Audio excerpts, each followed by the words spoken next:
Well, hello, everybody. Thank you for coming out today. It's about Kim Farrington. I'm going to start off with the Kaddish, which is one of our customs. The Kaddish, an Aramaic prayer from the Second Temple period, is high praise with great messianic hope and promise. Messianic content, however, was cut out over the years by most European traditions, but is restored here. Over time, the Kaddish became a mourner's prayer because of Job 121. When Job learned of the death of his children, he said, "The Lord gives and the Lord takes away. Blessed be the name of the Lord." From this verse, we learn that in every situation in life, we are to trust in the Lord and give him praise. The Kaddish. May his great name grow exalted and sanctified in the world that he created as he willed. May his kingdom reign and his salvation sprout. And may his anointed Messiah draw near during your lifetime and in your days, and during the life of the whole house of Israel, even speedily and soon. Amen. May his great name be blessed and forever, and so into all eternity. Blessed, praised, and glorified, exalted, extolled, and honored. Raised high and lifted up be the name of the Holy One. Blessed is he exceedingly, high beyond all blessings and songs, praises and consolations that are uttered in the world. Amen. And may he who creates peace on his heights make peace upon us and upon all Israel. Amen. This time we're going to have a video. The video that Elia put together.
At this time, we have for the family open mic.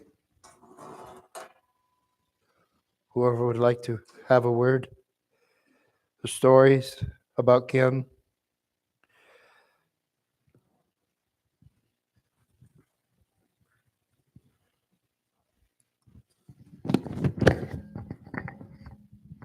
Thank you.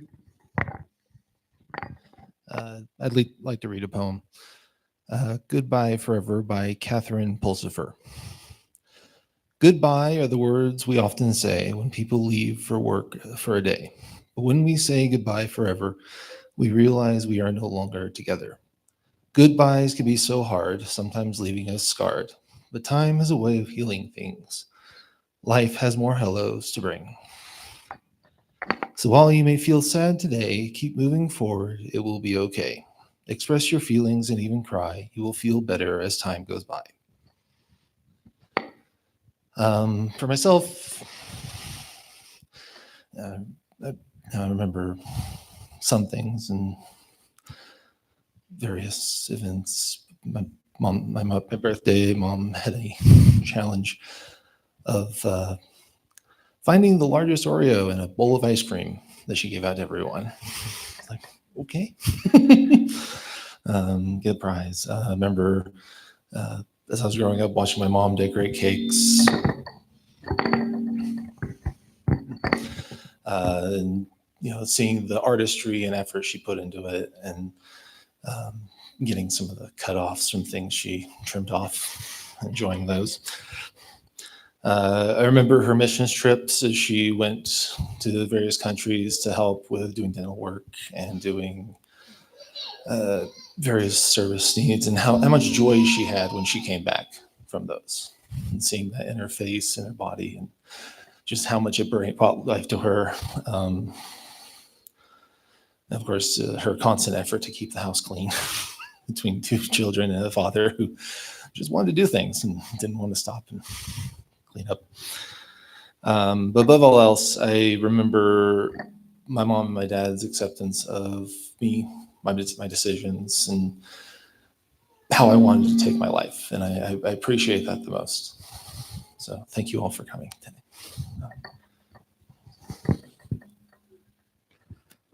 Now, if anybody else would like to come up and speak a word, public, whoever.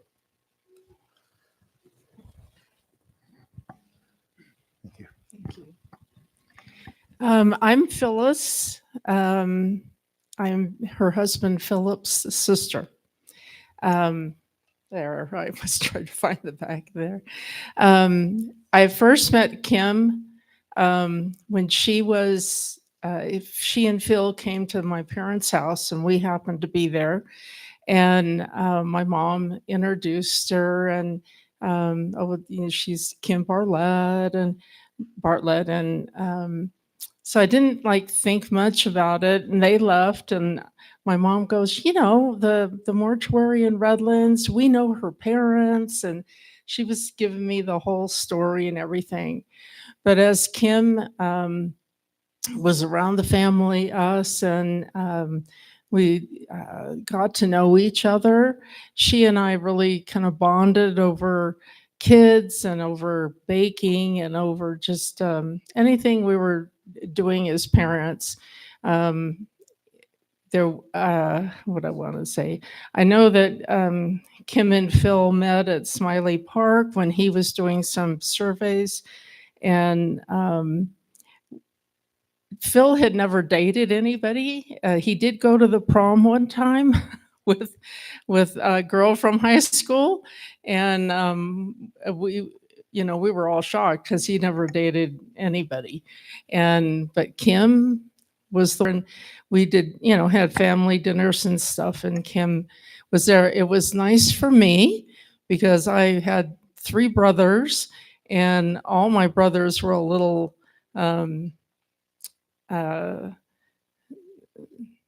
they weren't dating in high school and then got married real quick. Everybody was a little slower. So it was nice to have another gal around to spend some time with. And I remember being with Kim. They moved into their first house in San Bernardino Dino, and just, painting and fixing this and changing that, and just spending time over kids. My kids were older, so I know my daughter and kind of watched after, the kids when we were together. But the one thing I knew was that Kim was an artist, and when she baked a cake and decorated it, it was gorgeous, just beautiful. I was a baker who had to put something on top of the cake. So there was a difference between us. But she did my son's wedding cake, and it was gorgeous. And just everything she touched. We were looking, Elia and I were looking at pictures of her cakes yesterday, and they were perfect. Every dot, every bow, every flower was placed perfectly, and symmetry and balance and all of that. Which, when I put stuff on the cake, it was to be there until it got cut, and I did not know nearly the Saturday cartoons on TV, and I think Kim's favorites were Casper the Friendly Ghost and Felix the Cat. We spent time with our friends who had kids our age, like the Hines, the Shoemakers, the Johnsons, and Runkles. We learned to snow ski and water ski together. We went on many camping trips to Lake Mojave from the time we were quite young, and other lakes, including Lake Powell. We truly did a lot. We started growing apart as we married and started living in different cities and raising our own families, but we kept checking in on each other and our families, and still occasionally we were able to get together.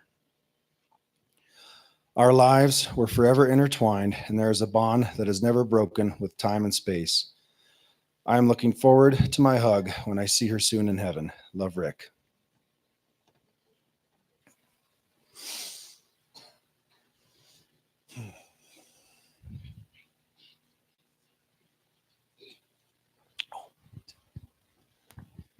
So I've known Kim basically all my life. As most of you know, Elia and I have been friends since first grade, and that's been a very fun adventure with her. And one thing that I just love about Kim is her strong presence. She didn't take no for an answer very often. Me, as most of you know, I'm pretty strong presence too. So me and Kim were quite the pair. And one of my favorite stories is, it's kind of a funny one, but I had, I think I was probably 9. And we had this rule in our house that we didn't have to eat one thing. And so what did Kim make that night for the main dish? She made squash casserole. And so here I am, like, well, that's the one thing I don't have to eat. And that was the wrong thing to say to Kim, but like the wrong thing to say to Kim. And she's like, honey, you're gonna eat that squash. You're gonna eat all of it. So I remember just sitting there with Elia, and Elia's just sitting here like, it's okay, you can do it. And I'm like, okay. And I'm like eating that squash away. And just she just loved me, really. Like, even though she's like, you're not gonna get away with much. And that's fine, because she was one of the only people in my life that called me Tiffy. She was really kind and loving, stern, but kind and loving. She had such a big heart for so many people, to like all the cakes she's made for probably everyone in this room. And such beautiful cakes, as everybody knows. But like Elia said, the message she let us make, I mean, come on. Elia and I would totally trash the kitchen, making our sloppy messes, and she was just so kind about it. Or we would come in covered in mud from head to toe, and she's like, get in the bathtub. So she just had such a big heart, and just such an incredible woman. And I just loved getting to be part of their family. I'm just so blessed. And as you go on this journey now, being so young and losing your mom, we're all here for you. And not having both parents, I'm just, my heart, I just love you so much. And Aaron, like, we're all here for you guys, here to shoulder you in all your challenges and that you're going to go forward without. And we're here for you. We're here to love you and support you guys. So your mom was a great mom, and I'm so glad you had the few extra years with her to really build that relationship. And you did so amazing going forth and just loving your mom. So great. Such a strong, courageous woman, Elia. So, guys, just, we love you.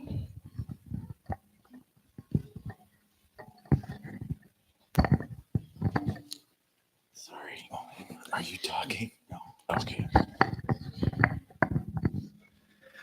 Hi. I just had to throw in, I've been hearing about cakes, and I had a cake story. My old business partner is Lois Sermi, and Lois and I were talking after her 60th birthday party, and I told her that was the second best cake I ever had at your 60th birthday party. And she said, "Oh, well, what was your first?" And I said, "My wedding cake." And she said, "Oh, well, who made your wedding cake?" And I said, "My sister-in-law's mom. Her name's Kim." And Lois said, "Oh, Kim made my birthday cake." And I said, "Wow." And I said, "How do you know Kim?" And she said, "We go way back to California. Elia's grandfather taught Lois how to water ski back in the 60s, 70s in California. Because Lois's best friend is Susie, and Susie's mom is Vicky's best friend down in Arizona. So it was a very small world moment, and it was very cool, and it went full circle. And Lois actually sold Kim their property that they had in Ignacio, and then I ended up selling their property. And Kim told me when we were wrapping it up, we were talking on the phone, excited that we were closing, and it went fast. And she said, "Micah, Lois taught you really well." And I was like, and then we full circled. And Lois wanted to be here today, but she couldn't. She's sick. But I told her I would tell the story.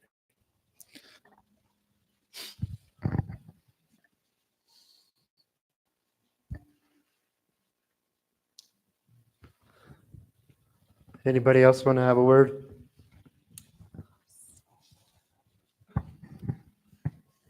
Hi, my name is Linda, and I met Kim through Elia. Elia and my daughter were in college together, and with a group of young women, really strong, beautiful young women. However, I didn't know that my husband knew her from way before that, as he took care of her car for many, many years. When Kim got ovarian cancer, we all thought that this was going to take her out. She was so weak, and I would go to her house to take care of her. And I would say, "Okay, now let's try this, let's try that, let's get stronger." And she looked at me and she said, "Yeah, I have to get stronger because I have to go back to Africa. There are women who need to learn how to make cakes and decorate cakes so that they can have a business and support their families."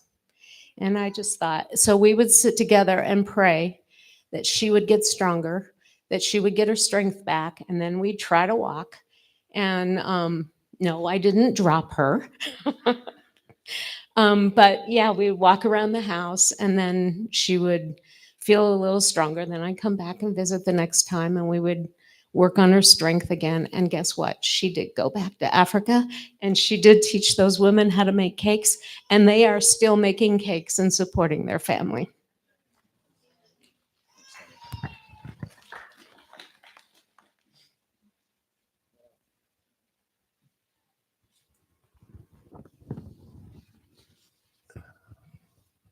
Well, if that's about it for people to speak. Anybody else want to say I have a word? Okay. This time we'll have a slideshow.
We want to thank everyone for coming. And now our job in life is to surround this family, Matt, Celia, Aria, Mira, and Jackson, with all our love and all our support and all our prayers, because that's what we do. Thank you for coming. I will say she was the greatest pastry chef I ever knew. What an art show. Thank you for sharing that with us. I'm going to close with the Aaronic blessing. Vivereka Adonai v'yishmereka. Yareh Adonai panav v'chunecha. Yisar Adonai panav v'yisem lecha shalom. B'shem Yeshua HaMashiach, so shalom. Amen. May the Lord bless you and keep you. May the Lord make his face shine upon you. And may the Lord lift up his countenance upon you and bring you peace. In Yeshua's name, amen. We are having quite a spread of food out there for everyone who wish to stay and eat, those who can. Thank you. Thank you for coming and sharing your presence with everyone here today. Thank you.